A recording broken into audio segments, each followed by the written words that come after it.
On rappelle effectivement, Thierry, que ce sont des championnats d'Europe qui se déroulent dans un contexte particulier, parce qu'il n'y a pas plus tard qu'un an, Abkhazie, Ossétie du Sud, les troupes russes qui marchaient vers Tbilissi. C'est un pays qui a quand même connu 6 ans de guerre civile. Le jour de la cérémonie d'ouverture. Voilà, ouais, effectivement. Des jeux. Donc un contexte difficile. C'est pas nouveau, hein, parce qu'à l'époque on combattait. Dès que les Russes restaient en lice jusque dans les phases finales, s'il n'y avait plus de Géorgiens, le stade se vidait. Hein. Voilà, c'était clair. Et si c'était une finale entre un Russe et un Géorgien, on fermait les lumières si ça se passait pas Ouais, il y a tout. Il y a... Wow, c'est pas mal, c'est la part de l'Italien qui met. Il y a Matou, mais du coup, on n'a pas vu. Il n'y a rien. Ah, Felice Mariani, l'entraîneur. Vous entendez, écoutez. Italia. Le public géorgien. Le public géorgien encourage l'Italien contre le Russe. Mais il y a quand même, il n'y a pas eu d'incident, il n'y a pas eu de... Bon là c'est bon enfant, il n'y a pas eu de marque particulière de rejet. Et les Russes ils font un gros carton sur ce championnat d'Europe.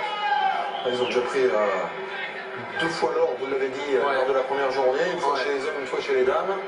Ils ont fait une médaille d'argent tout à l'heure chez les filles en moins de 63 kilos. Avec la France, ça fait partie de ces 2 grandes nations du judo qui tiennent leur rang, parce que l'Allemagne est décevante. Quid de l'équipe d'Angleterre, où il y a un Français qui entraîne chez les hommes. Oui. Patrick Roux, qui a rejoint... Là, on est plus dans la phase de préparation pour Ronde 2012. Hein. Ouais. Mais il y aura quand même le rendez-vous majeur de Rotterdam cet été. Le championnat du monde, c'est toujours... D'ailleurs, attention. Est-ce que vous avez vu comment on déracine un arbre? Alors ça, normalement, c'est un mouvement d'épaule. Et quand on fait un mouvement d'épaule, on doit plier les jambes. Là, sous le centre de gravité. on va le revoir au ralenti. Il est resté droit. Ça prouve qu'il a une chaîne musculaire qui part, qui passe de la nuque jusqu'au ses doigts de pied, qui est raide et énorme et forte.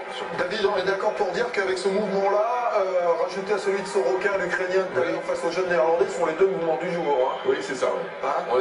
C'est le deuxième primo de la journée. Il y a celui de Lucie qui est pas mal aussi, le petit Osoto Otoshi. L'autre n'y croit pas.